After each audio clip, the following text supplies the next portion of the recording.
Está. ¿Se escucha bien? ¿Los que están ahí conectados virtuales escuchan bien? Sí, sí, Buen buen día, día. sí, se escucha Sí, buen bárbaro. día, ¿se escucha bien? Sí, escuchan bien. Bueno, adelante. Bueno, me quedo por acá entonces. Buenos días a todos. Eh, los organizadores o la organizadora de estos encuentros me pidió que hablara un poco sobre lo que es el control de leñosas y obviamente está relacionado con el control de leñosas, un tema que suele ser bastante conflictivo según cómo se lo mire y según la filosofía de manejo que tenga las orientaciones que tienen que ver con el manejo de pasturas naturales o bosques, que es el empleo del fuego.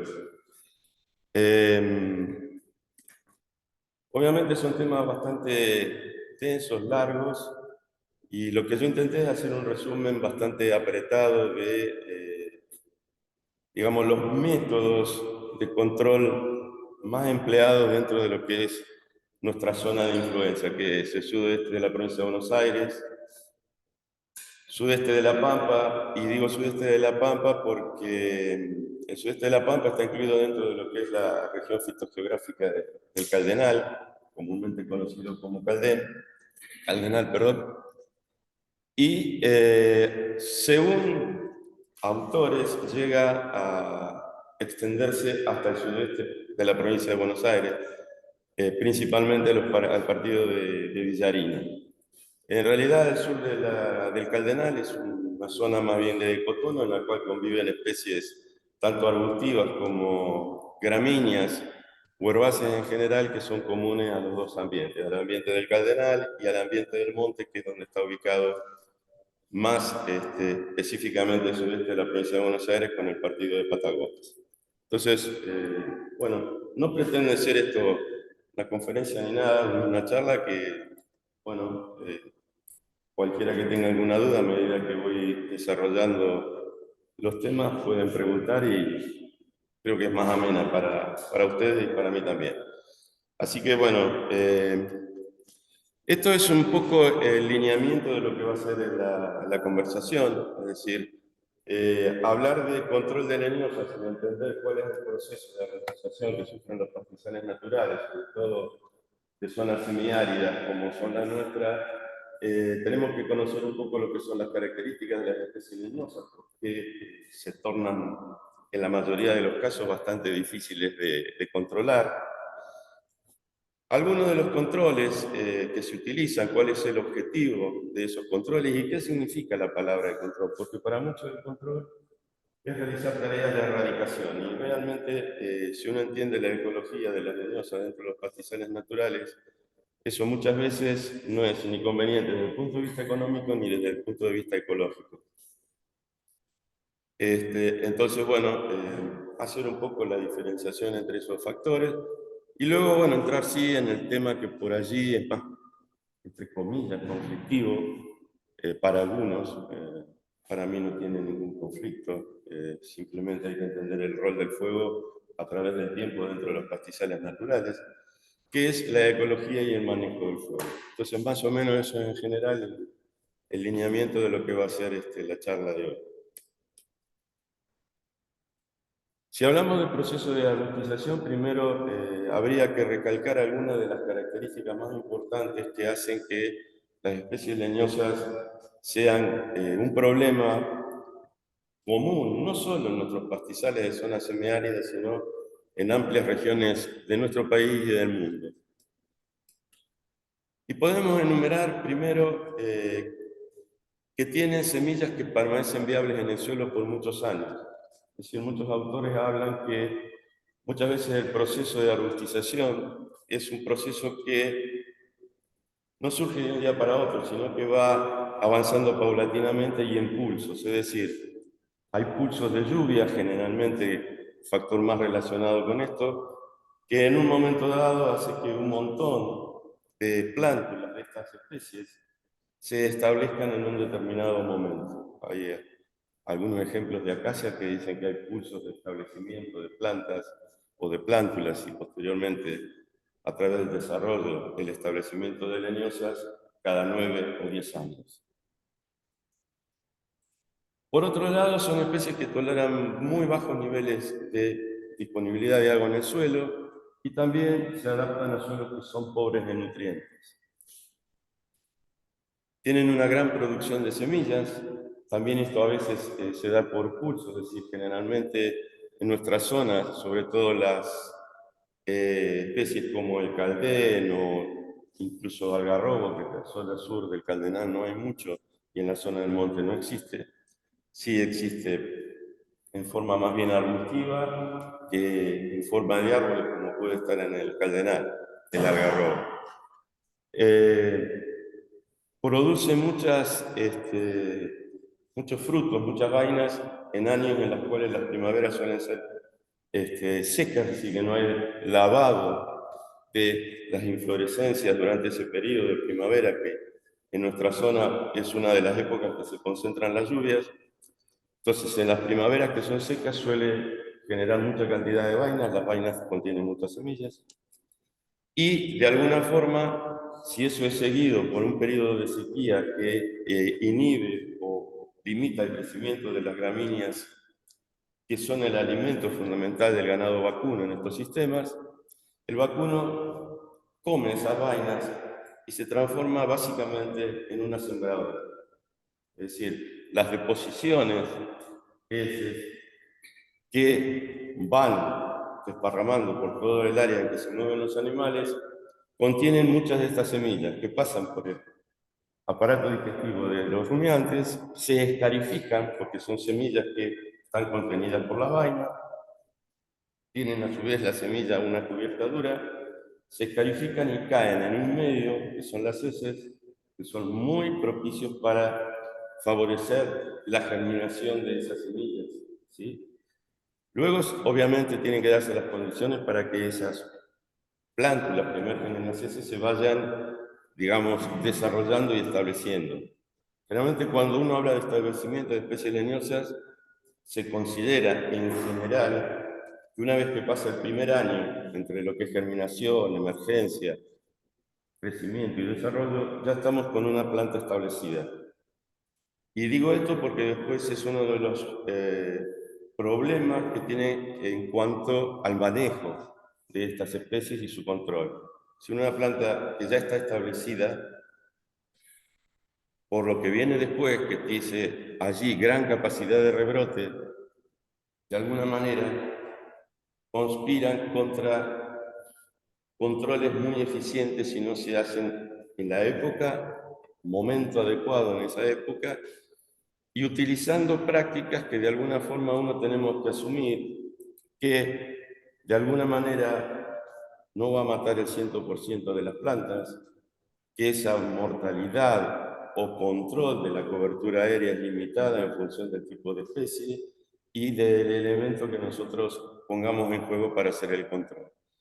Y encima la mayoría de esas especies evitan el pastoreo, es decir, tienen estructuras que evitan el pastoreo, lo cual, o minimizan el pastoreo, con lo cual están todas las condiciones para que tengan una vida larga y provechosa dentro de estos ambientes. ¿Sí?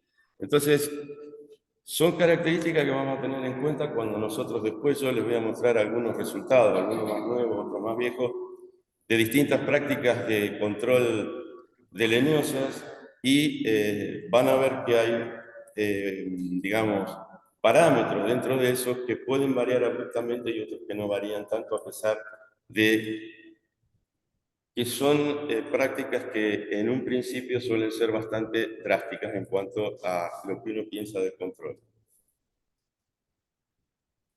Ahora bien, dicho esto, habría que explicar, como decía, por qué son difíciles a veces de entender los procesos de arborización en los pastizales naturales.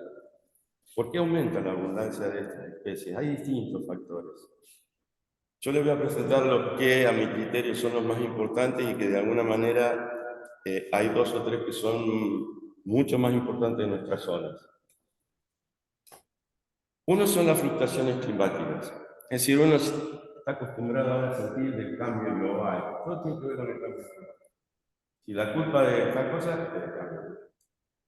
Pasa esto, el cambio global. Y esos procesos, si bien con esto no quiero decir que no exista, son muy lentos en el tiempo y a veces pueden pasar hasta desapercibidos dentro de lo que es la vida humana. Tal vez nos estemos dando cuenta ahora de procesos que tienen lugar por el cambio climático que han comenzado 100 años atrás. Pero en cambio, cuando hay fluctuaciones climáticas que son muy comunes en nuestra zona, porque son de esta zona, saben que por ahí se presentan años que uno dice muy lluviosos, o habla de ciclos lluviosos, pero también existen años con lluvias muy inferior por debajo de lo que es el promedio histórico de lluvia para la región. Y encima están concentradas generalmente en dos épocas del año, que son otoño y primavera.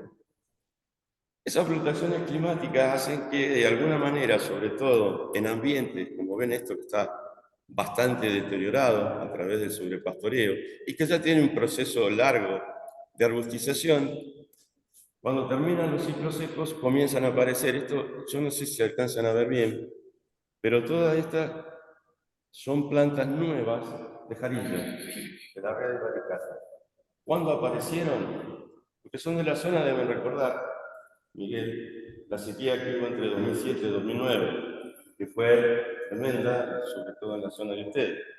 Bueno, esto es una foto de un campo del sur, de un potrero de un campo del sur del Cardenal. Precisamente cuando aparecieron esas plantas nuevas y que ya son plantas en algunos casos de un año y moneda, después que comenzó a llover y terminó ese periodo largo de sequía. Entonces, esas fluctuaciones climáticas a algunas especies las favorecen y aprovechan esos nichos que se forman por que ya hay un deterioro incipiente del ambiente y aumentan el problema de la abundancia de leñosas en esos lugares. ¿Sí? Otra de las causas es el cultivo y posterior abandono. Esto es menos visto sobre todo en el sur del Cardenal. No sé, por ejemplo, te pregunto, Miguel, ahora vos, en Patagonia se ve el potrero que se han abandonado luego de intentar por años hacer, no sé, avena o trigo, en algunos casos, la aparición de plántulas nuevas de leñosas. Claro, exacto. Bueno, esto es también es, perdón, es un potrero de un establecimiento del sur del Cardenal que obviamente no tiene nada que ver, aparentemente, con esto de leñosas, salvo que atrás estos potreros, digamos, esta parte del potrero y esta la separa solamente un camino que es la entrada donde está la casa. Este potrero durante años, el productor intentó, sin mucho éxito, hacer trigo. En un momento, obviamente la situación lo superó y dejó de hacer trigo. Y se llenó de flor amarilla, para bienestar de todos los apicultores que después ponen las colmenas a fin de año allí. Pero no se ve, no se aprecia, entre ese mar amarillo que existe dentro del potrero están surgiendo plántulas de arbustos. Es decir, del banco de semillas del suelo, de semillas que son viables durante mucho tiempo, a pesar de que esta es una gran competidora, están surgiendo plántulas de arbustos.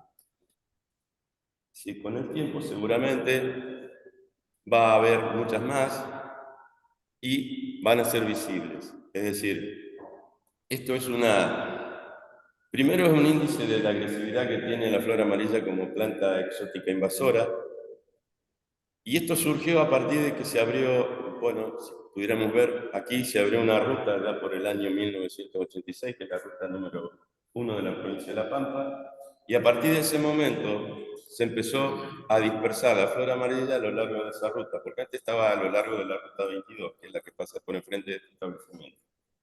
Y se empezó a... Un problema de estos, bastante evidente, es en el sur de la provincia de San Luis, donde la invasión de Chañar, Jefroea de Corticans, se dice, está muy relacionada con el cultivo que hubo durante mucho tiempo de alfalfares que fueron abandonados al perder rendimiento y haber problemas con también las fluctuaciones climáticas que hacían que la profundidad de la napa la capa freática fuera oscilante y variable, se abandonaron muchos potreros que estaban cultivados con alfalfa y fueron invadidos por el chañar, que es una leñosa que si bien existe en otros lugares, no es, por ejemplo, en el sur de Cardenal no es tan evidente el efecto, está metida entre otros arbustos y pasa más bien desapercibida.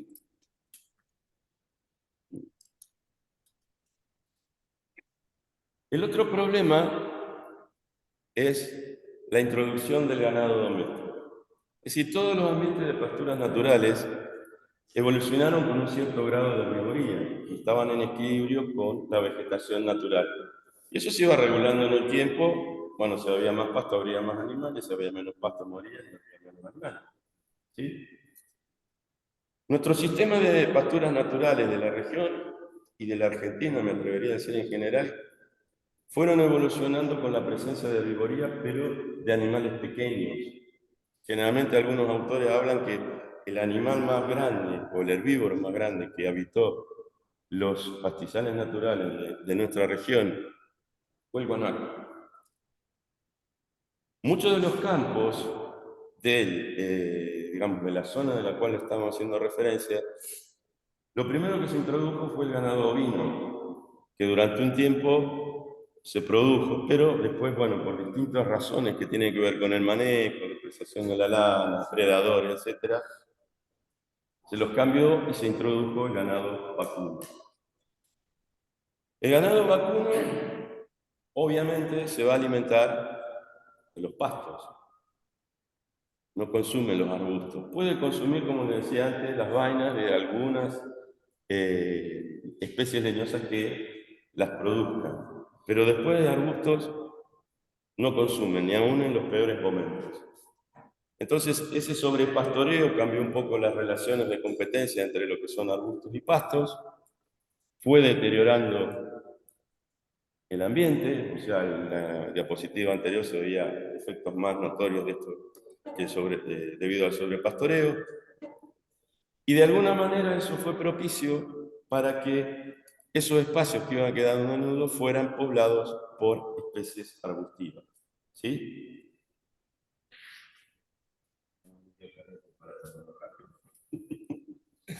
Entonces, ese es otro de los problemas asociados y que es común en nuestra zona.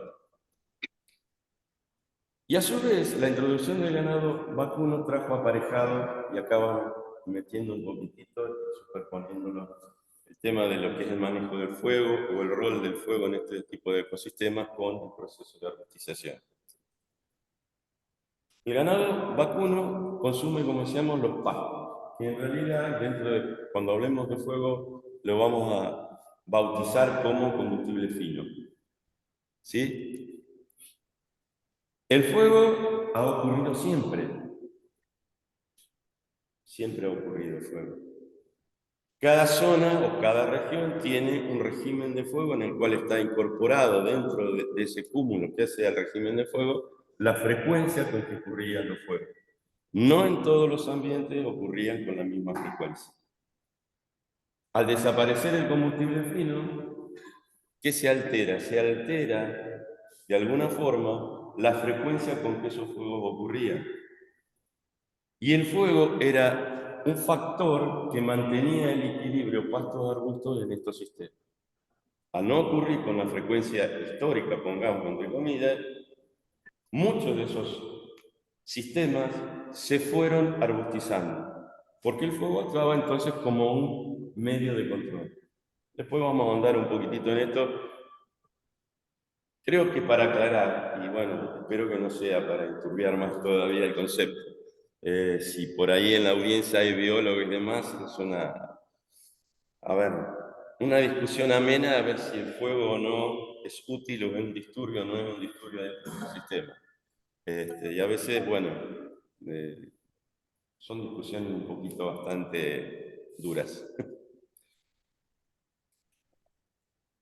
Esto yo creo que ya lo vieron los que han estado en las charlas anteriores que estuvieron a cargo yo le digo Pancho, pero bueno, el doctor Blasquez y Leticia Iturrar. Es decir, que de alguna manera pretende explicar o esquematizar qué es lo que pasa con la dinámica de la vegetación en función de los factores o de un par de factores que hemos enunciado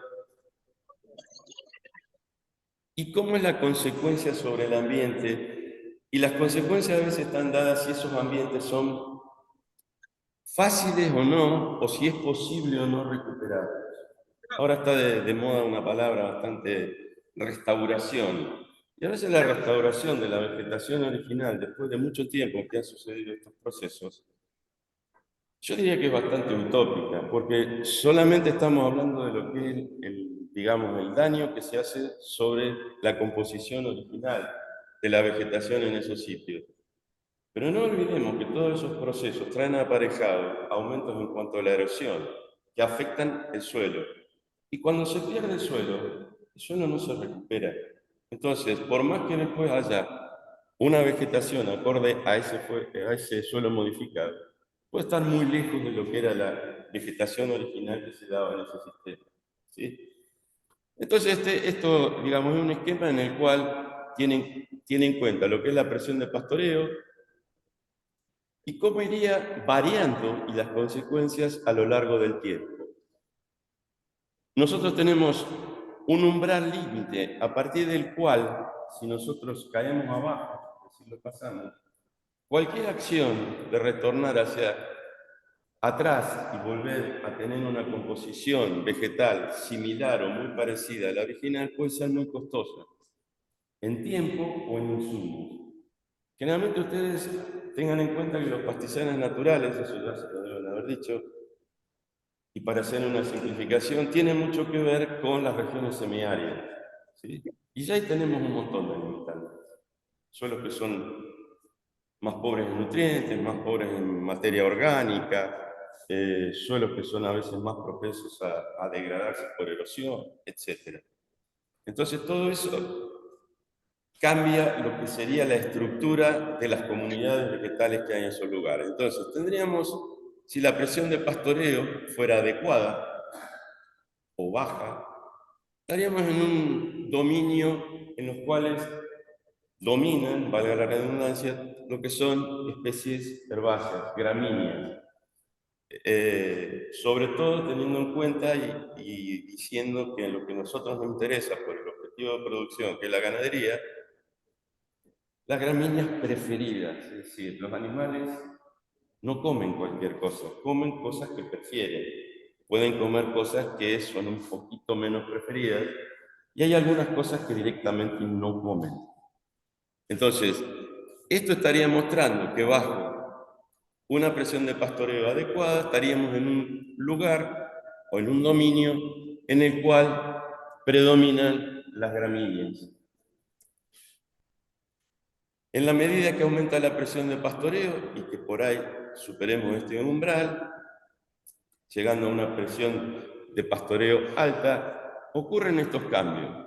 Ahí hay cambios que están relacionados con gramíneas altas, medias y bajas.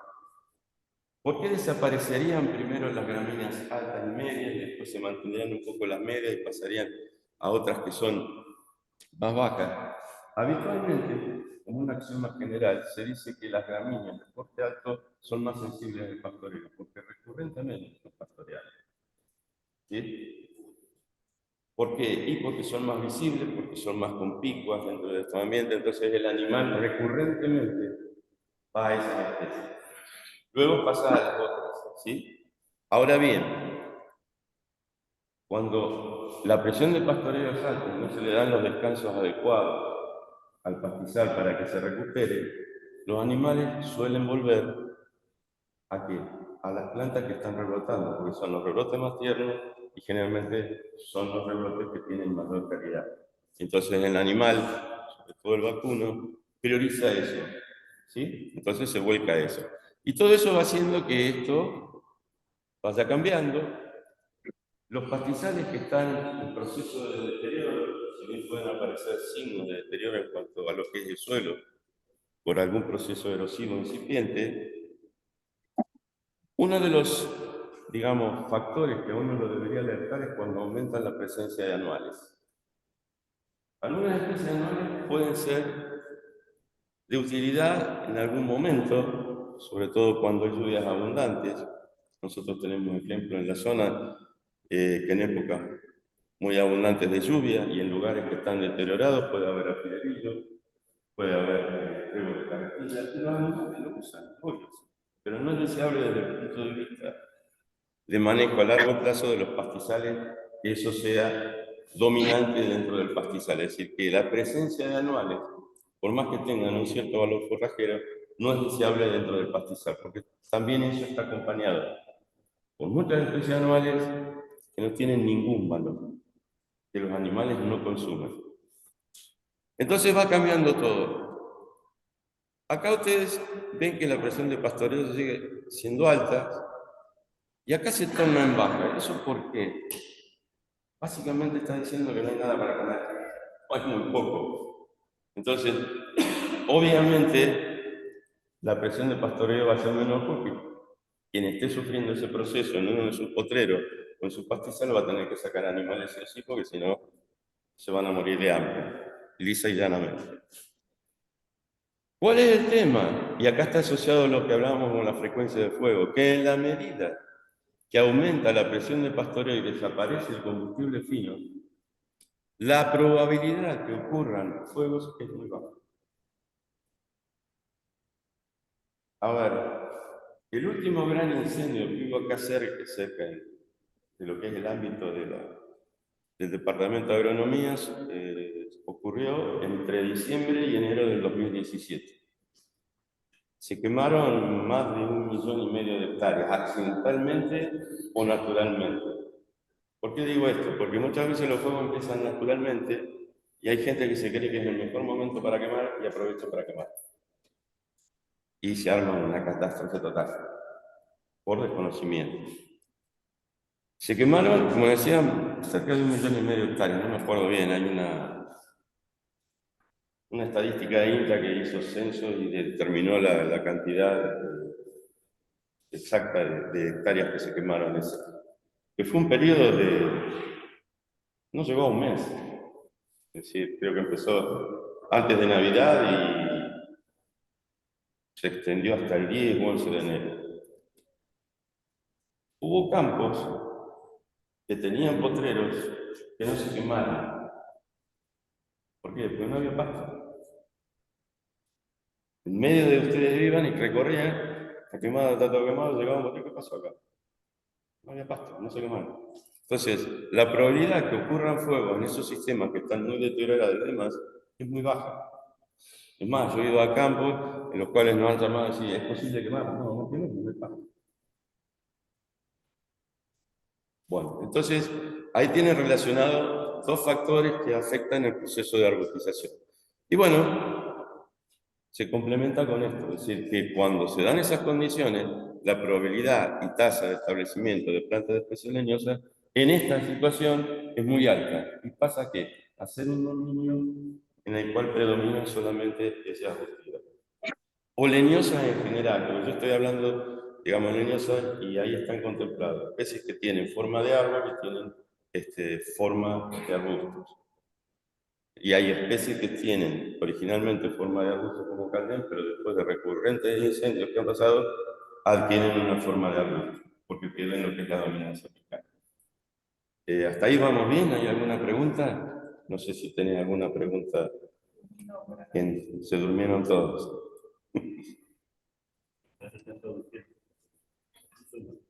Y en la época virtual nosotros dábamos clase virtual y por ahí te apareció una foto y... Chao.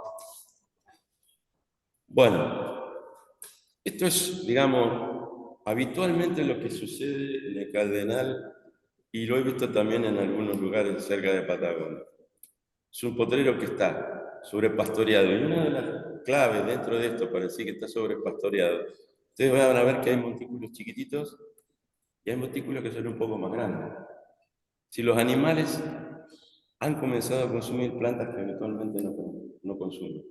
Esas son plantas de lo que vulgarmente en el campo llaman pajas. Es decir, cuando ya no queda demasiado material preferido por los animales comen lo que hay.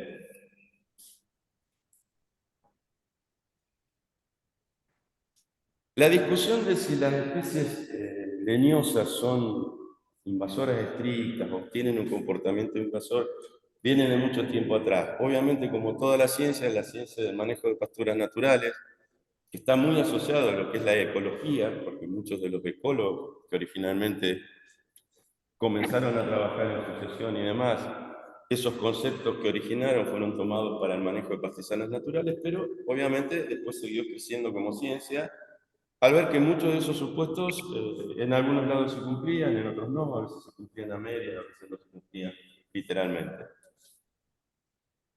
¿Qué se puede decir de lo que son las especies leñosas dentro de estos sistemas? Bueno, un poco el resumen es esto, que son especies que constituyen problemas de manejo, eso es innegable, pero son especies nativas que, no sé cuántos años, 100, 120, desde que comenzaron a producirse esos procesos de introducción de ganado doméstico, alteración de la frecuencia de fuego, comenzaron a tomar un papel preponderante dentro de los sistemas, ¿no es cierto?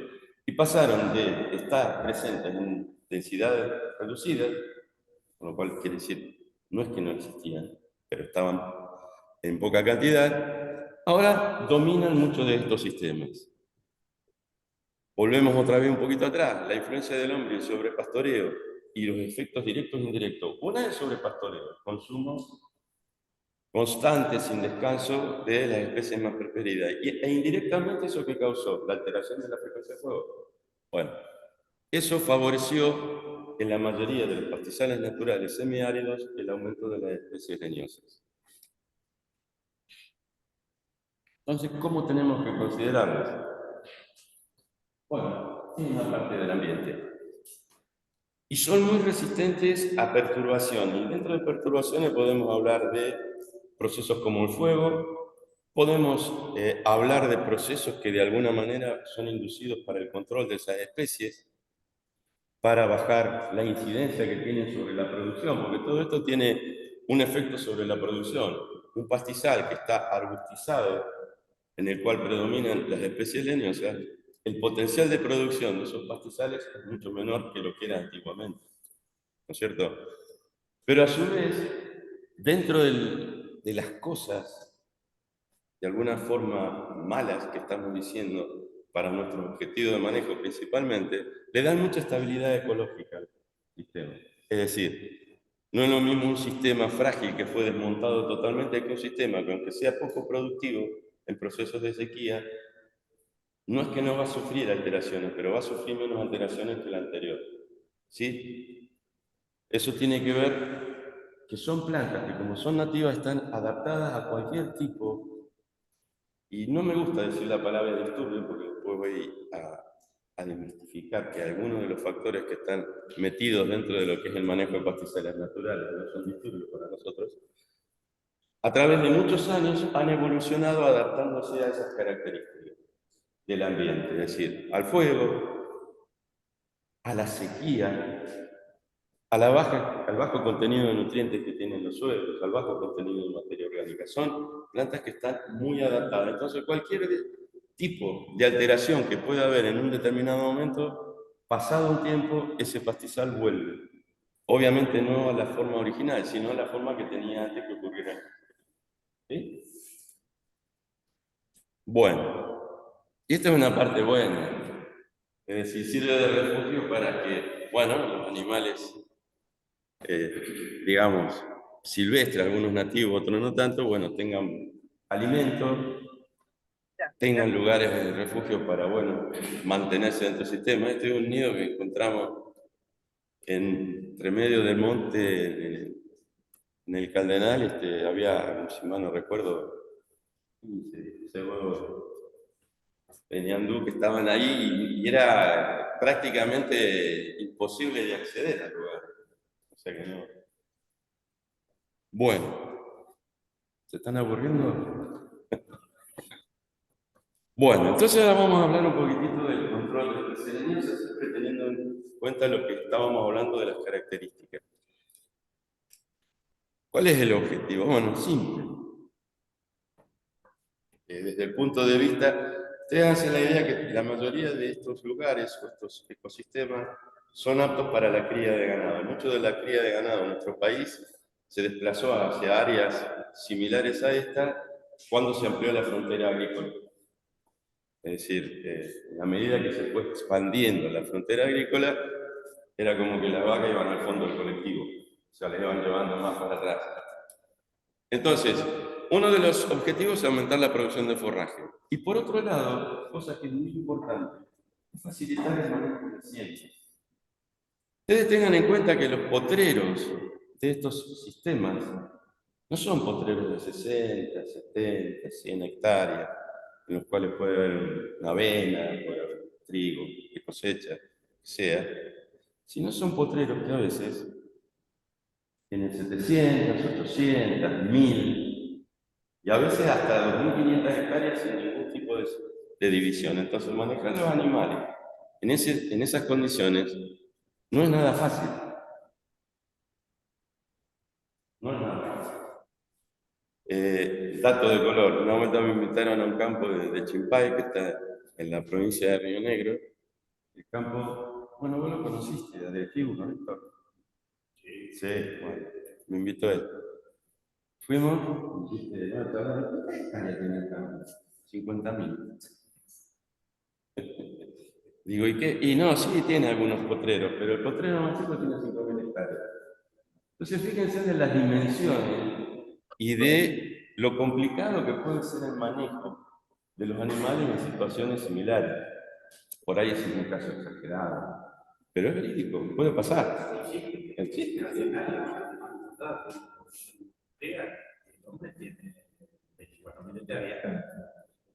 Arreglan la calle Seco el Bosch porque todas las calles se dan cuenta. 5.000 hectáreas entre unos 4. Por eso. Pero son situaciones que de alguna manera, como dice Miguel, se presentan. Entonces, bueno, uno siempre habla que controlar la incidencia de estas especies leñosas sobre la producción de las forrajeras útiles es el objetivo principal. Pero guarda que asociado a eso hay un tema de manejo de la situación. Son extensivos en serio estos sistemas. Y yo antes les decía que, a ver, control cuando uno habla puede involucrar muchas cosas, desde controlar una planta aislada, de alguna manera, de hacer un desmonte total o parcial de un campo. Pero lo que nosotros tenemos que apuntar cuando hablamos de control y por el tema de que son especies que están muy adaptadas, que le brindan estabilidad al sistema y que de alguna manera esas características hacen que sean difíciles de controlar, es mantener una cobertura o una abundancia de especies que la influencia que tengan sobre la producción del estrato herbáceo sea la mínima posible. Eso no quiere decir que desaparezcan, porque tampoco probablemente es deseable que desaparezcan totalmente, por un montón de razones. Entonces, cuando nosotros hablamos de control, vamos a hablar de reducir la abundancia, ¿sí? Cobertura aérea y densidad de estas especies dentro de los pastizales naturales para que sea compatible con una producción forrajera, digamos, aceptable para lo que es la producción de la zona. ¿Sí? Ha habido problemas de especies leñosas en distintas provincias de nuestro país. Por ejemplo, en la provincia de Formosa, ya es bastante tiempo atrás, en el año 41, un prosopis, el vinal, prosopis rugifolia, fue la única especie leñosa que se declaró plaga nacional por decreto. Hubo un decreto que la declaró plaga nacional. A partir de ahí se hicieron un montón de estudios. Con el tiempo, en la medida que se avanzó en distintos estudios y demás, se llegó a la conclusión que no iban a poder sacarla. E incluso a veces se hacía difícil disminuir la abundancia de esas especies en los sistemas. Pero se avanzó en el estudio que, bueno, la madera podía ser útil y demás, y en el año 2007 hubo otro decreto. Acá se maneja todo por decreto, bien, o sea, se sentó, vino con la pava y el mate, bueno, el termo Stanley, la pava y el mate, y bueno. Un decreto del año 2007 la sacó del calendario de plaga nacional. Pero ¿sabe por qué la sacó? Un estudio que hicieron en la Facultad de Ciencias Naturales de la UBA, determinaron que tenían múltiples usos, sobre todo, yo no diría establecimientos, sino pequeños establecimientos que podían utilizar la madera, se podía industrializar, hacer muebles, se podían hacer con el tema de los frutos dulces y demás. Y ese era el uso que se le daba, y dejó de ser plaga nacional, pero nada que ver con lo que era restituir una producción ganadera importante dentro de esos lugares. Entonces, todo depende, o el color depende de los ojos con que uno lo mira, ¿no es cierto? Algunos le van a encontrar una utilidad. Nosotros siempre, aunque por ahí el ingeniero agrónomo tradicional tiene poco que ver con estos sistemas, lo apuntamos al hecho pasto y vacas. No, tiene un montón de usos que pueden ser posibles como objetivo de manejo dentro de estos lugares. Bueno, yo le voy a nombrar algunos controles. Esto no voy a ser muy extensivo en esto porque nosotros no tenemos, de alguna manera hay algunos estudios perdidos, pero no hay una tradición en cuanto al control biológico. El control biológico se pueden usar insectos y se pueden utilizar los animales en función de cuál es su preferencia para incorporar distintos tipos de vida a su dieta. Las cabras es uno de los más utilizados como control biológico porque preferentemente consumen especies leñosas.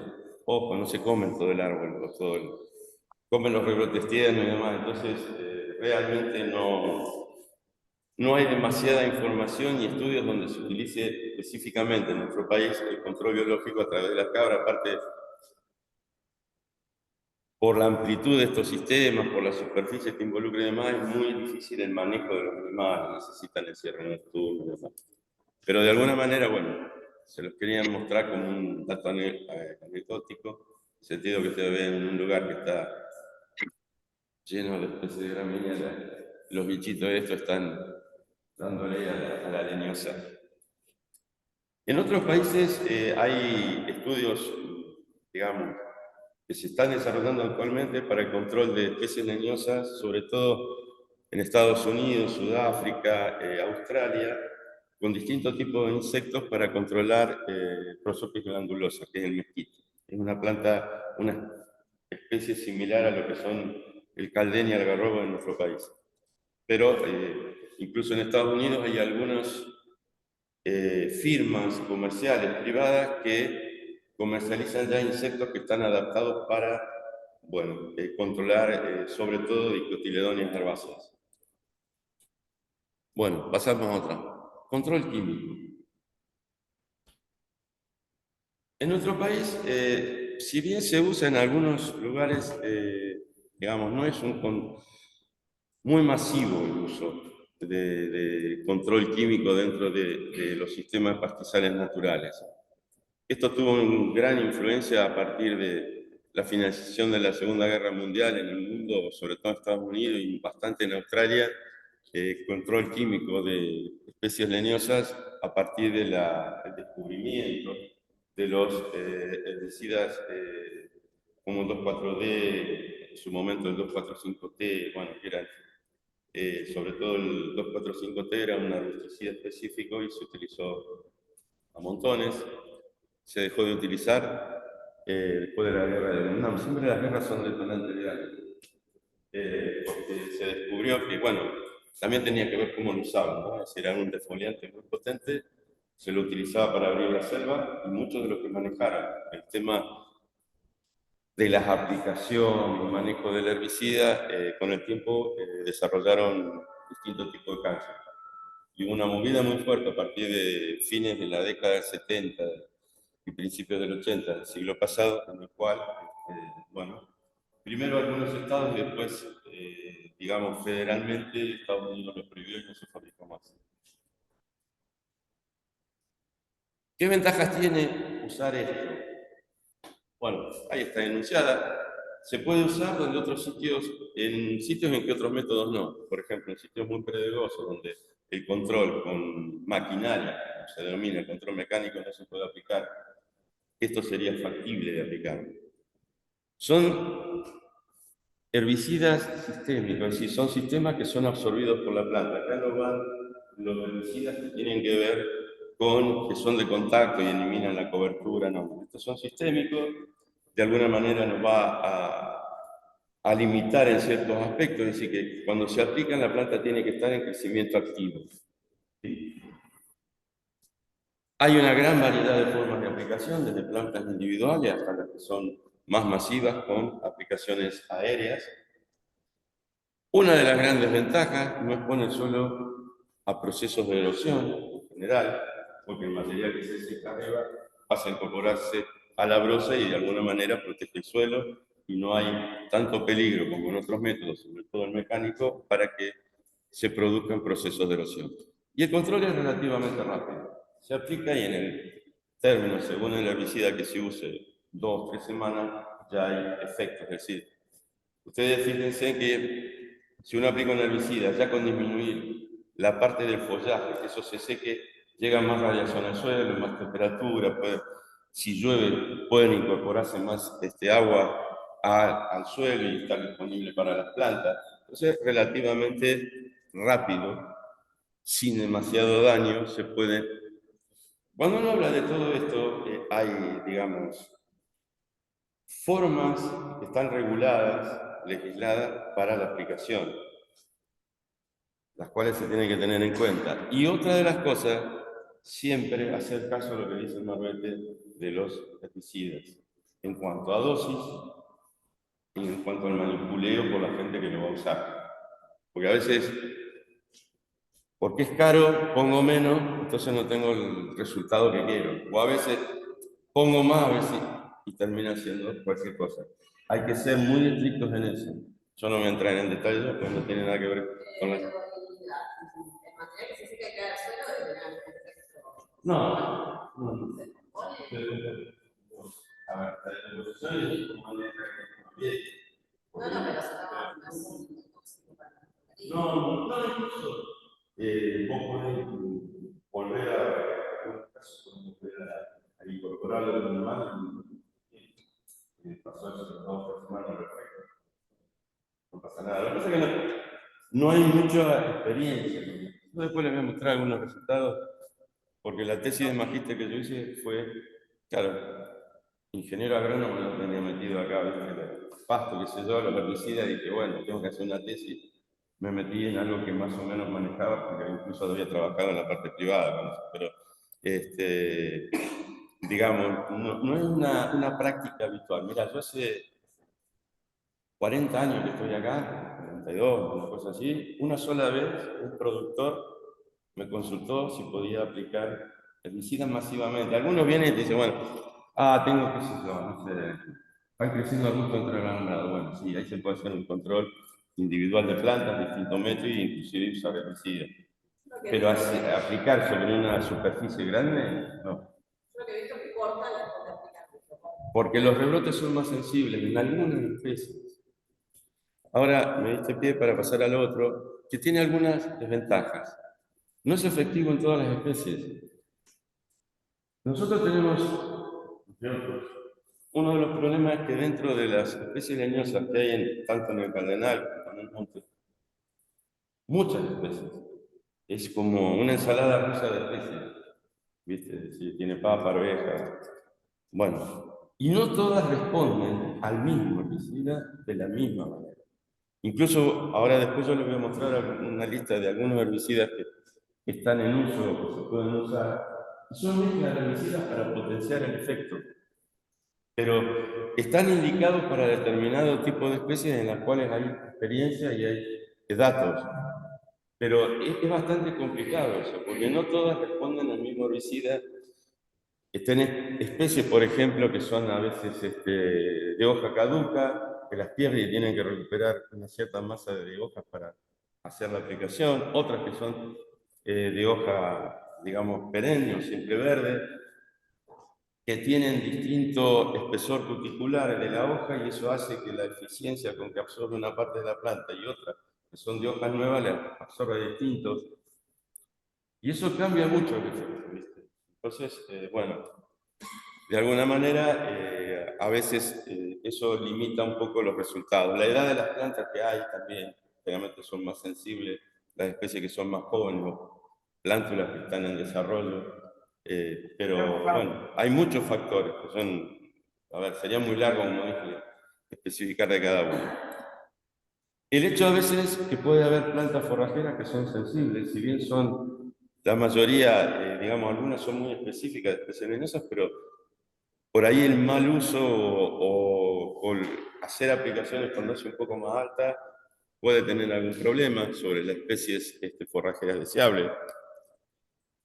El tiempo para realizar la aplicación foliar es muy corto, es decir, son herbicidas sistémicos, la planta tiene que estar en crecimiento activo y en nuestra zona todas las especies leñosas, sean de hoja caduca o no, tienen un ciclo de crecimiento que es primavero-estival.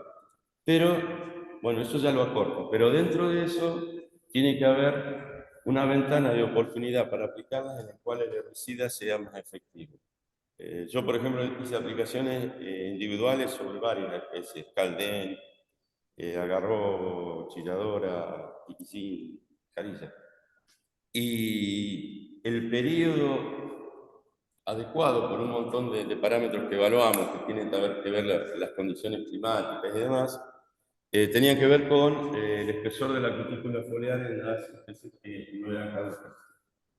Pero también tenía que ver con una masa crítica de follaje que se fuera incorporando en las que eran perennes, que perdían las hojas todos los años, como el caldén y el algarrobo.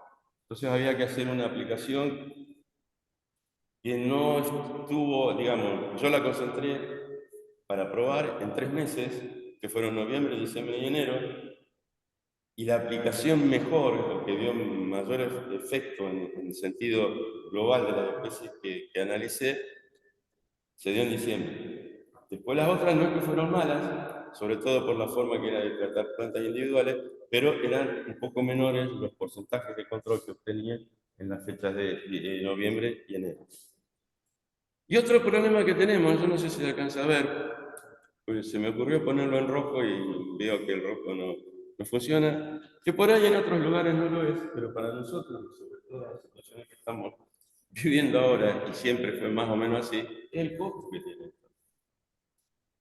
Porque, a ver, ¿vos tenés experiencia, Miguel, en la aplicación de herbicidas? ¿Hicieron algo? Claro, bueno, es lo mismo. Claro, sí. Bueno. El costo, es decir, cuando uno hace aplicaciones sobre superficies grandes, la dosis que hay que generalmente usar son entre 3, 4 y a veces 4,5 litros por hectárea. Yo ayer estaba haciendo un chequeo por internet de los precios actuales de los herbicidas. Primero, hay herbicidas que lo que te ponen abajo es consultar precios, no te dan el Y hay otros que no sé si son precios que subieron, bueno, antes y demás, pero si mal no recuerdo, y capaz que si ustedes están usándolo me podés corregir, Miguel, vi precios del litro de hogar entre 43.000 y 53.000 pesos. El litro, ¿eh? Sí, sí, sí. Claro. O sea, si ustedes tienen, a ver, lo pueden usar, como dice Miguel, para hacer aplicaciones, para controlar arbustos que pueden incluso a veces romper un alambrado, ¿no? Pero hacer una aplicación masiva en la superficie que estamos hablando es imposible. Es imposible. Es más, muchas veces cuando uno habla y demás, el axioma general es decir, conviene comprar más hectáreas de campo que hacer una aplicación de herbicida. Claro, a ver, ¿qué campo va a comprar y en qué condiciones con esa plata? Porque todos los campos, la mayoría de los campos tienen algún proceso de degradación, los potreros. Pero realmente es una herramienta muy útil, que es efectiva si se la utiliza bien y que las condiciones, básicamente de nuestro país, económicas, hacen que sea muy difícil de usar. Yo diría que son casi imposibles, salvo las situaciones que recién marcaba Miguel. Bueno, forma de aplicación en gránulos. hay dos que básicamente se utilizan, que son los de Tordón, generalmente tiene clorano. Esto es tebuturión, es otro de los... ahora les voy a mostrar algunos resultados que nosotros hace un tiempo ya bastante largo obtuvimos en aplicaciones individuales de tebuturión sobre plantas de algunas especies que son las más dominantes en el cardenal. Una de las ventajas que tiene la aplicación en gránulo es que lo podemos aplicar en cualquier momento. No estamos supeditados como con los otros herbicidas que son de formulación líquida y sistémicos que se tienen que aplicar cuando la planta está creciendo activamente. Esto se puede aplicar en cualquier momento. ¿Por qué? Porque el gránulo queda sobre la superficie del suelo y se va incorporando el producto activo al suelo cuando llueve. Eso es un pequeño problema que tenemos, que necesita lluvias un poco bastante importantes en el sentido para que empiece a desprender el producto activo. Pero desde el punto de vista pragmático de la aplicación, uno lo puede hacer cuando quiera. Y ahí no importa el momento. No, porque se va, en la medida que va lloviendo, el producto activo se va desprendiendo y actúa. Es más, bueno, yo después le voy a hacer algún otro comentario con algunos resultados que nosotros obtuvimos. Y ahí también cuál fue el problema, que nosotros vimos que funcionaba bien, la herbicida y demás. Hubo un ensayo que se hizo con una compañía de Buenos Aires que quería hacer prueba a ver si funcionaba o cómo funcionaba aplicando una cierta especie nuestra para decidirse a importarlo. ¿Sí? En ese momento venía de Brasil, porque bueno, en Brasil había... Y cuando funcionaba y todo, pero cuando hablamos, ¿viste?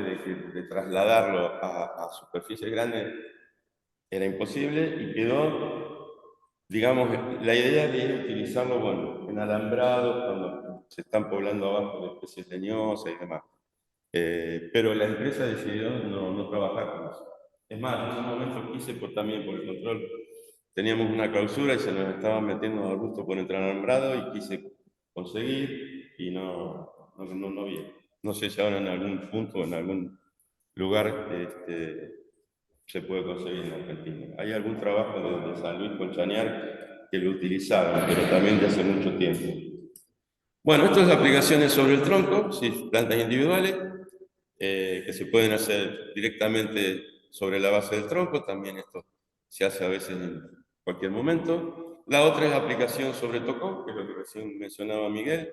Esto es, bueno, lo que utilizaban en el herbicida ese, que tiene un colorante que marca la planta que uno va tratando para no tratarla dos veces. Pero bueno, hay que cortar preferentemente lo más abajo posible la planta, es decir, lo más cercano a la superficie del suelo, y hacer el tratamiento con el herbicida.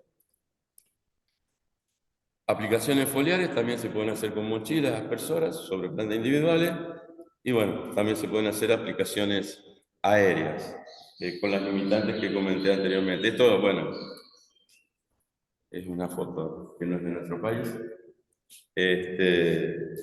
También se puede hacer, si la vegetación da, no es muy alta y demás, hacerlo con una pulverizadora común que se usa en los campos, pero ya es más difícil si son leñosas de cierto porte y altura. Santiago también. Sí. Después de Uruguay.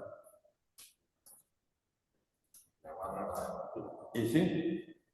Sí. Sí. Lo que pasa es que acá, viste, yo en algún momento después que hice el trabajo de tesis, dije, bueno, una clausura, viste, y bueno, hacer control aéreo. Claro, primero no conseguí nadie que te vaya a hacer una super video pequeña porque no nada. Y después que muchos de los que hablé le tenían el tema de miedo, viste, por la altura de algunos lugares de los calderos. Y te aplicaba con avión. Bueno, chao.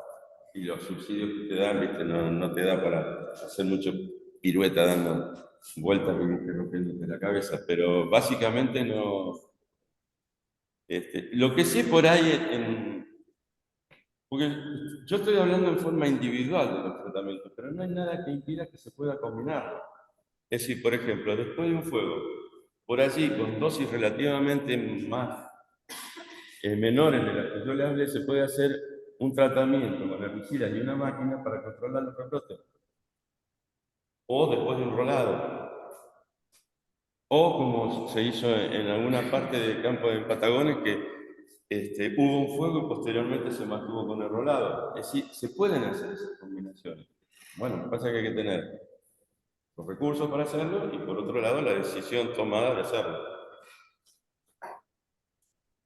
Bueno, esto es un poquito lo que les hablaba de los resultados que nosotros obtuvimos con estas especies que son, digamos, las más comunes que hay en el sur del Cardenal, aplicando tebuterón. Es decir, se aplicaron 3 dosis sobre plantas individuales, no viene al caso.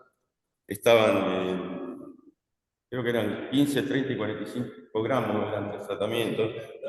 ¿Cómo? Sí. Sí, esto vino un técnico de la empresa de Buenos Aires en avión a la mañana, en enero. Fuimos al campo, hicimos los tratamientos y a la tarde se fue. No volvió nunca más. Fue toda la evaluación por Montaner. Y es un trabajo que, o sea, se presentó en una reunión, no dio para mucho más. Pero, y si la aplicación, bueno, como dice acá, se hizo en el año 90, en enero, y después se evaluó a los 3 meses de la aplicación, a los 11 y a los 15 meses de la aplicación, y al cabo de 2 años se evaluó la mortalidad. ¿Por qué esto? Cuando uno hace un tratamiento, no va a morir el 5% de las plantas. Por eso el tema de antes de minimizar la influencia, bla, bla, bla. Entonces, puede suceder que haya una disminución muy importante de la cobertura aérea, básicamente, sin que se afecte la mortalidad o, puesto en otro término, que se reduzca la densidad de plantas. ¿Sí? Entonces, ustedes fíjense que, por ejemplo, si hablamos de mortalidad al final de 2 años de haber hecho el tratamiento, Piquillín fue siempre, a Después partir lo de veo, los 11 papi. meses del Te año, explico en casi, una clase, fue papi. aplicar 100% de cobertura No, abajo, y eso implicó un 100% de mortalidad en las plantas tratadas, en promedio. Jarilla, ustedes fíjense que fue creciendo, pero al final la mortalidad no fue demasiado importante. ¿Sí? Fíjense también en Algarrobo, pero la mortalidad no fue importante. Algo parecido pasó en Caldeña y Chilladora. Quiere decir que hay un tratamiento que a priori baja la cobertura aérea de las plantas, lo cual es bueno, pero que a medida que pasa el tiempo, no todas esas plantas que disminuyeron ostensiblemente la cobertura mueren. Entonces hay que hacer 2 evaluaciones. Una es la disminución de la cobertura y al final, ¿cuántas de esas plantas murieron? Esto va a afectar la cobertura y esto va a afectar la densidad. Entonces uno puede decir que la densidad, salvo el caso del piquillín, no fue muy grande. Un poco más importante, por ejemplo, en jarilla, pero en las otras especies no. ¿Sí?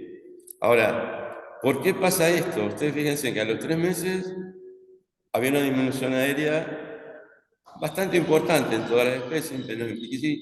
Después piquillín pasa de repente a los 2, porque se va desprendiendo lentamente el producto activo del herbicida en el suelo a través de las lluvias.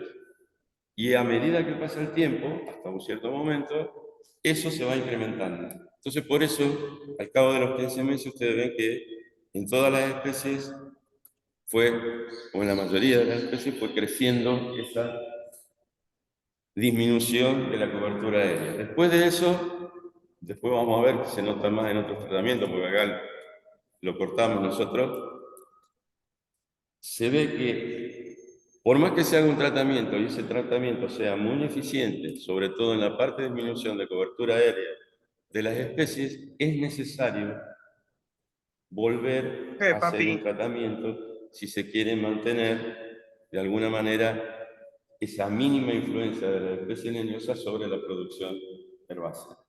¿Sí? ¿Quedó claro eso? Wow. A ver, bueno, esto otra vez fue una decisión muy mala mía, pero bueno, esto también es un promedio general de todas las fechas y años de los tratamientos que se hicieron con aplicación de herbicidas, digamos, de aplicación foliar en plantas individuales. O sea, acá están en promedio, noviembre y diciembre del 83 y enero del 84. 12 meses después de realizados los tratamientos. Bueno, las letritas, como saben, son diferencias que muestran si hay, esas diferencias son estadísticamente superiores o significativas entre, en este caso, en el mismo tratamiento con respecto al comportamiento de esta especie. Esto que está en rojo es el herbicida que yo les dije que se fabricaba a partir de la década del 80, que es 2,4,5-T. En ese momento yo empecé los tratamientos, acá eso estaba todo en proceso, acá Dow, que era la que fabricaba el 2,4,5-T, lo seguía fabricando, ya tenía presencia en venta de herbicidas y demás Dow acá en Bahía Blanca, y bueno, por mediación de un profesor ya jubilado de la universidad, Osvaldo Fernández, que tenía amigos que trabajaban en Dow, les interesó que íbamos a hacer el trabajo este, y virtualmente nos regaló el herbicida para hacer, bueno, una parte del estudio. Después se utilizó dicamba. Esto, picloralma 2,4,5-T, es una herbicida que se denominaba Torrón que era una mezcla de esos dos herbicidas, de manera tal de tener un abanico de control supuestamente más eficiente sobre todas las especies leñosas. Y esto se me ocurrió a mí, como me sobraba dicamba y teníamos los 4,5-T, dije, bueno, ¿qué pasa si los uno para ver qué resultado hay? Entonces los mezclé en las proporciones que indicaban y de alguna manera, bueno, hicimos otro tratamiento con eso. Y estos son los resultados, es decir, estos fueron tratamientos que se hicieron con mochila, mojado total de la planta que se trataba, lo cual de alguna manera puede haber un sobreefecto, o, decir, o un tratamiento que resultó más eficiente que si uno hace una aplicación aérea. Y bueno, ustedes fíjense también que los resultados, digamos, de control que se obtuvieron en esta especie fueron muy importantes. Fueron muy importantes. Volvemos a lo que les decía antes, y son trabajos relativamente viejos, esto está publicado en una revista que ya no sale más en Argentina. Hay herramientas para usar, son efectivas siempre y cuando se las utilice bien. El problema está a la altura del bolsillo de cada uno, y la altura del bolsillo de cada uno cada vez está más abajo, y entonces no se hace este tipo de tratamiento, salvo lo que de alguna manera decía recién Miguel, en el sentido que, bueno, se puede usar para hacer algún control aislado de alguna planta que puede llegar a dispersar semillas o lo que fuere y ganar terreno, alambrados para protegerlo, que tampoco son baratos, entonces hay que protegerlo. Entonces, son cosas muy puntuales para utilizar. Hace poquitito acá, en el departamento, 2 semanas atrás, sí, 2 semanas atrás, cuando vos viste la charla en el taller, Janina, un chico de INTA Anguil, de La Pampa, defendió su tesis de magíster y también hizo control de arbustos aplicando, básicamente, si mal no recuerdo, porque yo no pude ir a la charla, pues tenía clase, la charla de la presentación de la tesis, defensa de tesis, un herbicida que se llama Sendero. Y obtuvo también buenos resultados. Y él aparte había hecho algunos tratamientos en los cuales también evaluó la producción de forraje, a consecuencia, bueno, de la disminución de la incidencia de estos, de la aplicación de herbicidas. Y resultó bien. Y otra vez el problema mayor dijo. O sea, hay herramientas, se pueden. Bueno, en algún día, algún momento. ¿Cómo?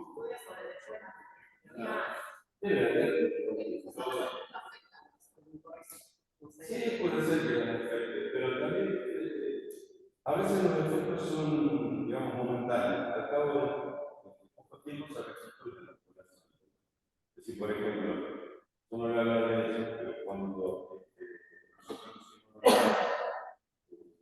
nosotros hizo algún trabajo asociado con temas de microbiología del pelo, hubo un humo venga de abajo y bueno.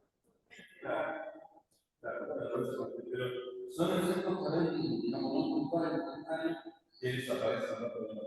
O sea, se vuelve realmente a lo que había con rapidez. Bueno, y acá es una lista de algunos de los herbicidas que se pueden utilizar. Ustedes ven que algunos son ¿Querés más yogur? mezclas de herbicidas para aumentar el efecto, tomar el sinergismo que pueden tener para controlar una especie. Acá falta el que yo le mencionaba recién, Sendero, que creo que es aminopiralid con alguna otra cosa. Pero bueno, de alguna manera, la idea de esto es mostrar que se pueden utilizar siempre y cuando se tengan los recursos económicos y la decisión de hacerlo. No sé cómo voy. Bueno, creo que estamos más o menos bien. Vos decime. Para avanzar un poquitito con esto, antes de entrar a la parte de fuego, hacemos el break. Así agarran fuerza y me critican cuando hable de fuego. Bueno, la otra forma es el control mecánico. Yo pongo esta foto de fondo para que eso no hay que hacerlo. Eso es de tu zona, Miguel. Tomado en algún campo. Pero... ¿Ah, sí? Pero yo soy de mi equipo, ¿viste? La mala influencia. Bueno, esto no. Es decir, no porque, bueno, yo no quise ahondar, pero el tema, hay fotos terroríficas de la época de esa sequía prolongada y muy intensa que hubo en la zona y de alguna manera, bueno, parte de las consecuencias de esto fue eso.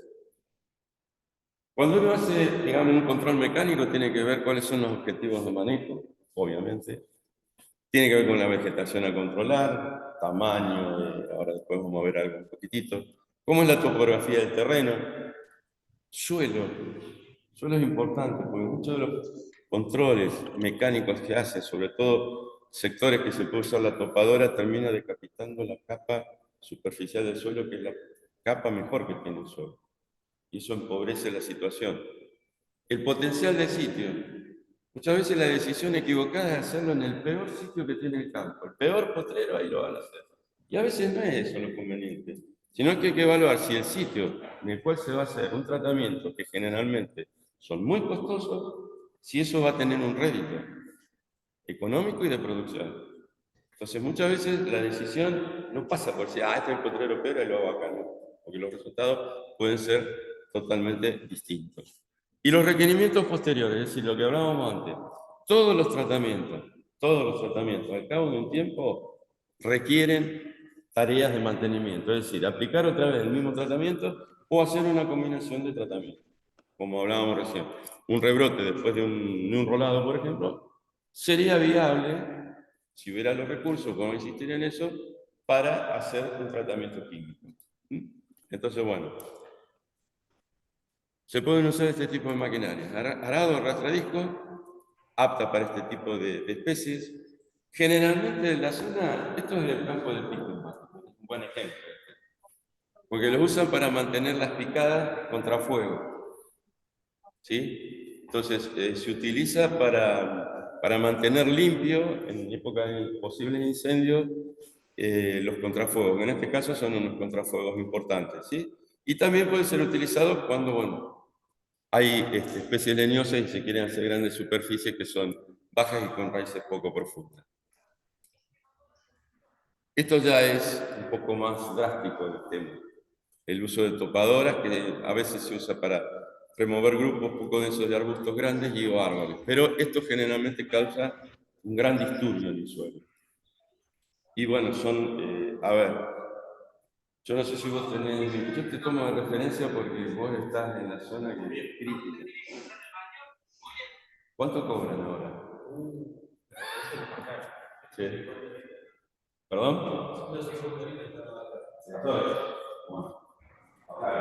Cuando nosotros,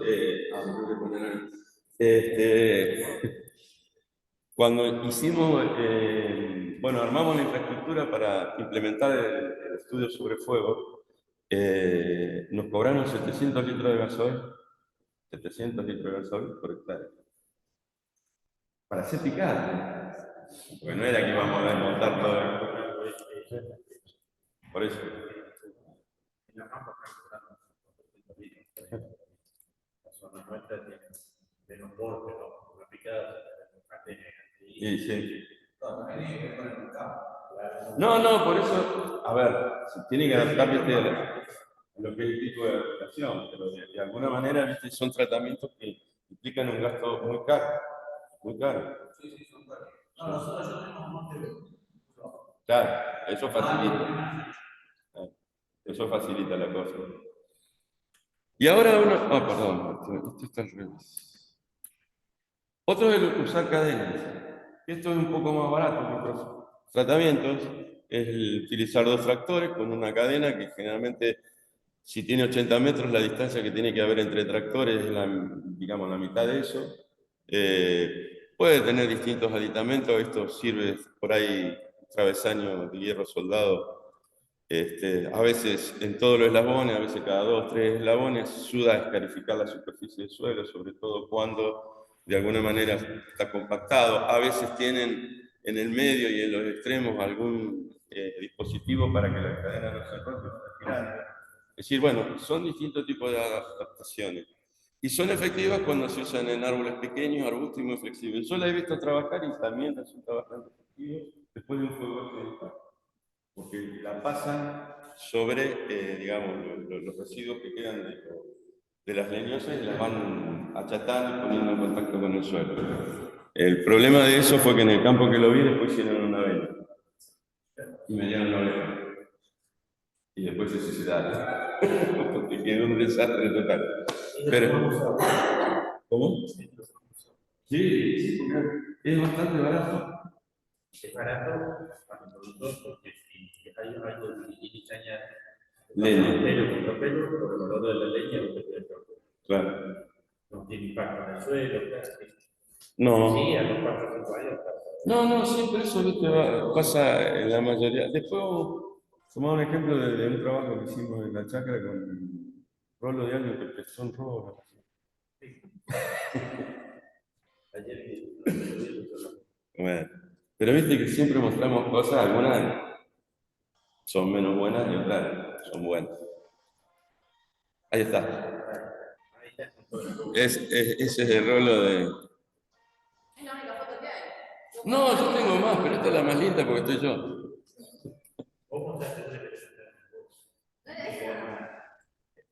Hay una que está Pancho parado al lado del rolo, pero el problema es que Pancho mide más o menos lo que mide de alto el rolo. Pobre Pancho. Bueno, y esta es otra de las formas que se utiliza para controlar arbustos y zona monte. Rolo es un tambor que está hueco. ¿Usted qué le pone? Aceite, agua para darle más peso. Aceite quemado, peso. Y estas son, digamos, sirven para triturar la vegetación, ocupan en forma transversal y así paseadamente la superficie del rolo. A ver si se alcanza a ver. Bueno, esto más o menos como quedó después del tratamiento que se hizo en uno de las parcelas en Patagonia, en la chacra. También hay un cierto escarificado que tiene que ver con estas zanjas que forman las cuchillas, esas que están transversales sobre la superficie del rolo. Y bueno, también acá después se recupera leña y bueno, se hicieron montículos, no sé si lo que no servía como leña lo quemaron, no me acuerdo. ¿No? Sí, la leña sí la sacaron. Porque me parece que eso también contribuyó a pagar parte del tratamiento. No. Pero digamos, es un tratamiento que es bastante... también no es tan caro como otros, se puede usar fácilmente. Por ejemplo, INTA lo ha utilizado mucho en Santiago del Estero, también en Mendoza.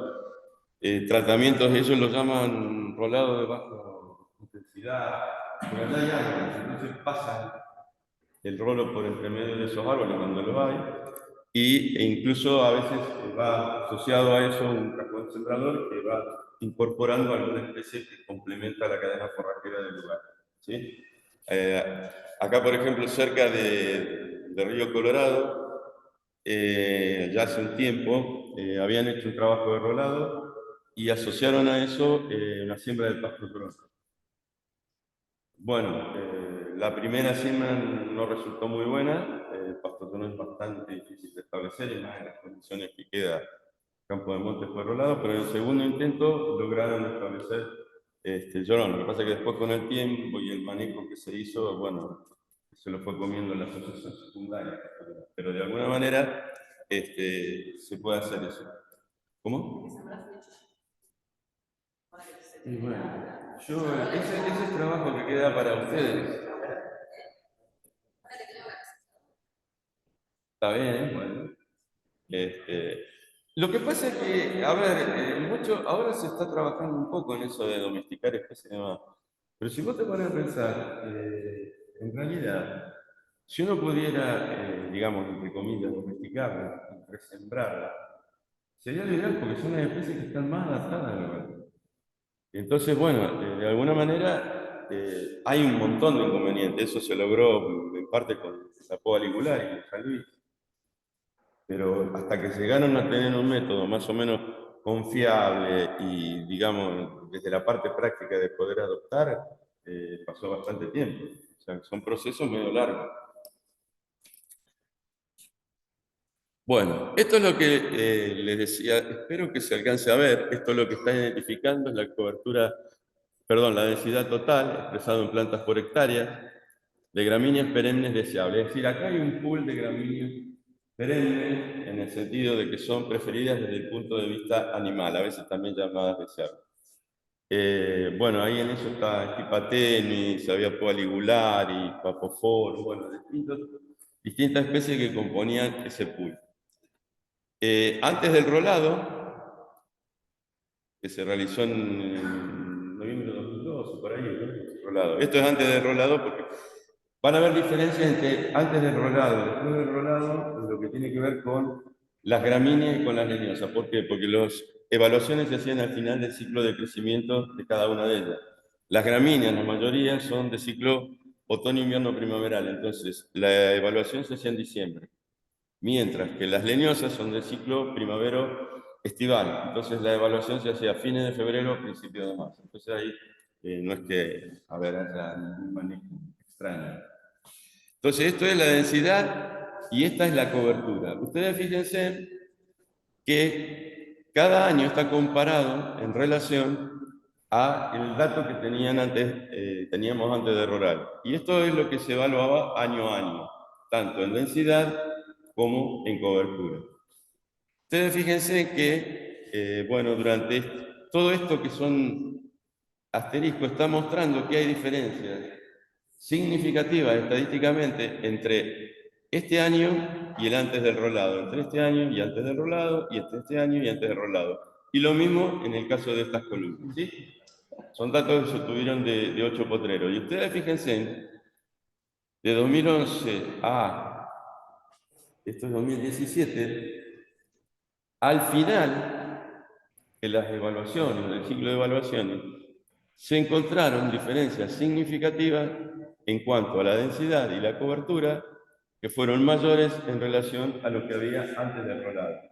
Un detalle, estos se hicieron sobre 8 potreros que durante el estudio fueron pastoreados con cargas adecuadas, determinadas año a año en función de lo que se esperaba del rendimiento de forraje. Es decir, que de alguna manera, porque hay otros estudios que por ahí, bueno, se hacen evaluaciones, pero o se simula una defoliación para imitar más o menos cercanamente lo que es el pastoreo, o directamente no hay animales. Acá los había, o sea que había potreros de esos 8 que analizábamos, que estudiábamos, que eran pastoreados. Y ustedes fíjense que el efecto del rolado fue bueno sobre tanto la densidad como la cobertura, es decir, aumentó el número de plantas por hectárea que había de esas gramíneas deseables y aumentó la cobertura. Eso un poco asociado también, fueron años en que las lluvias fueron bastante próximas a lo que es el promedio histórico para el lugar, y también lo asociamos un poco al hecho del escarificado que hace el rolo. Si eso permite que cuando lloviera entraran sábana, la capa que muchas veces en los potreros pastoreados y con larga historia pastorea está compactada, y bueno, eso para nosotros, lo vimos así, ayudó a que aumentara tanto la densidad como la cobertura. ¿Qué pasó con los arbustos? Esto es la otra parte del tema. la influencia que se disminuyó de los arbustos con respecto a lo que era la parte de la producción de herbáceas, bueno, se vio en esto. Ustedes fíjense, acá se muestra la densidad de arbustos antes del rolado y después del rolado, plantas por hectárea. Y acá lo que se muestra es la cobertura. Entonces fíjense que hay alguna variación, pero como no eran significativas, no están indicadas con el asterisco. Es decir, que básicamente lo que podemos decir que antes y después, a lo largo del tiempo, la densidad de arbustos era lo mismo. Pero ustedes fíjense en cuanto a la cobertura. Ya un año después de realizado, un ciclo de crecimiento después de realizado el rolado, disminuyó, se mantuvo segundo año, en el tercero, en el cuarto. Fue aumentando la cobertura. Quiere decir que el efecto del rolado más impactante e inmediato sobre el sistema es la disminución de la cobertura. No pasa eso con la densidad. Pero también es cierto lo que hablábamos antes, que a través del tiempo las especies fueron aumentando su cobertura. ¿Por qué? Bueno, no las consumen los animales, van creciendo, se desarrollan, bla, bla, bla. Esto indica que después de 4 años, tal vez un poquito más, acá ya las diferencias no se hacen significativas, pero bueno, valores absolutos podríamos estar, en algún momento después de los 4 años hay que hacer autocontrol.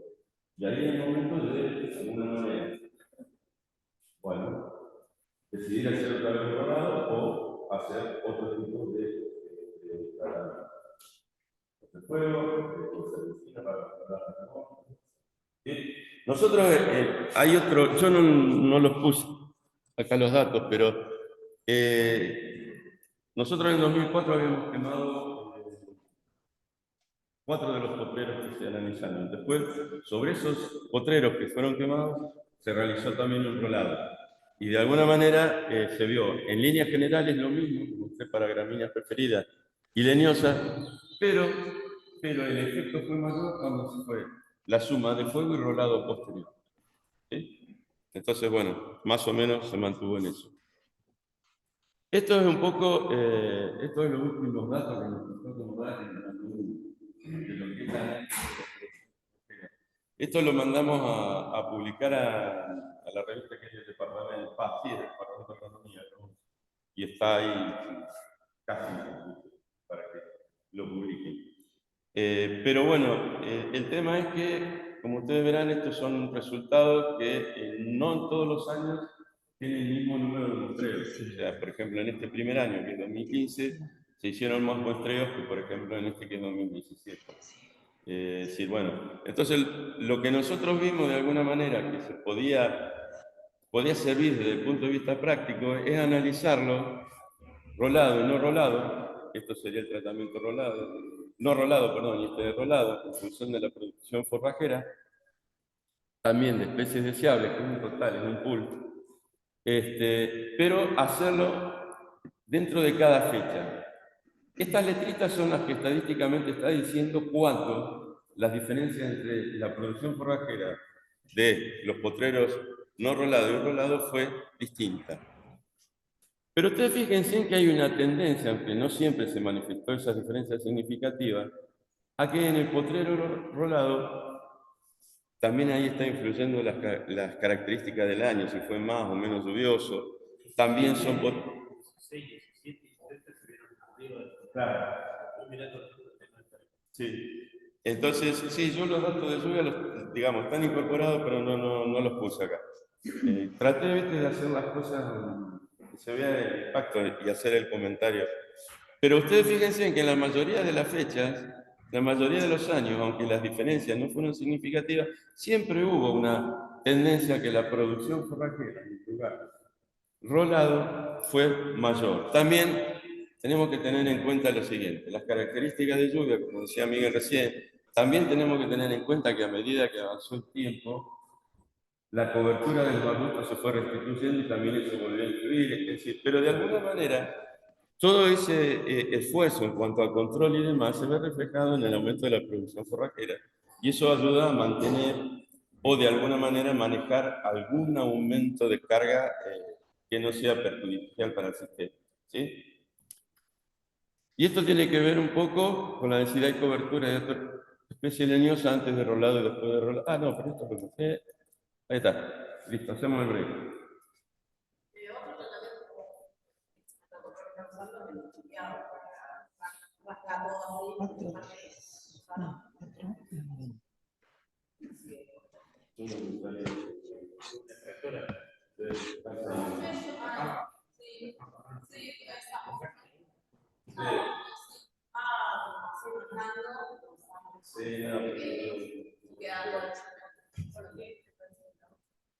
Yo mira, si vos me decís, y acá ves que van a encontrar. Sí, no, pero no, pero yo lo que bueno, son, a ver, son distintas. Yo he hablado de lo que digo, a ver, ustedes utilizan mucho la palabra restauración, de diferente como para mí, pero tiene que ver y lo mismo. Lo que pasa es que la restauración te da la idea de que vos podés restaurar todo como a ver, vamos a restaurar este cosa.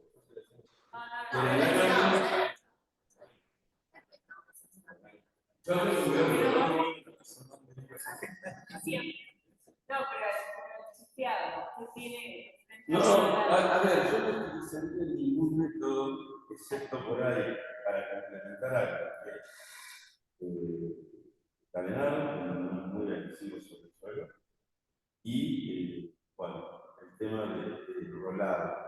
Tengo una cierta duda. Yo no lo mostré, los otros yo te digo, me concentré en una cosa que parecía frágil, que ver digamos, el vaso medio lleno y no medio vacío.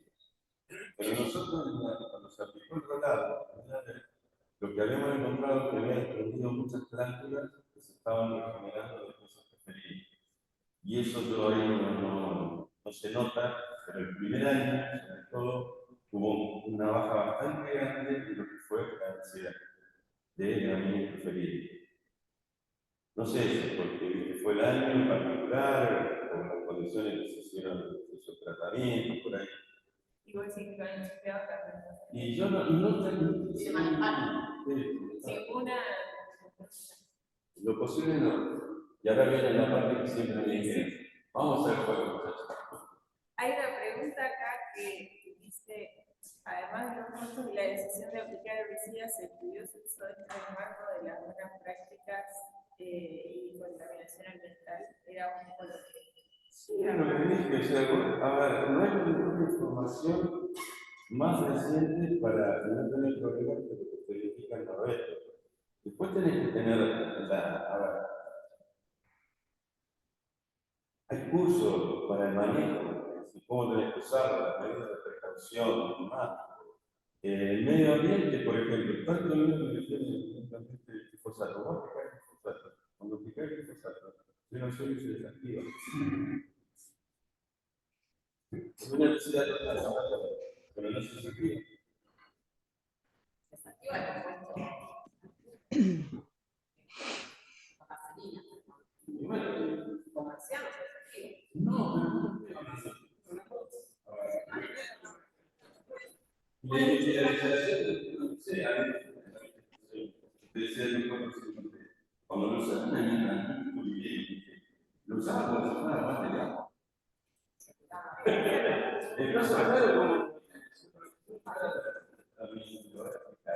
pero vos tenés que tener toda la parte de protección para vos. Y bueno, después, a ver, tengas un balance de las cosas. Lo que pasa es que nosotros como no es una chica. Si yo nada más me le paso de selección a la Situación, ¿no? El tema álgido. Los fundamentalismos no son. Pero el tema es que vos buscaste cada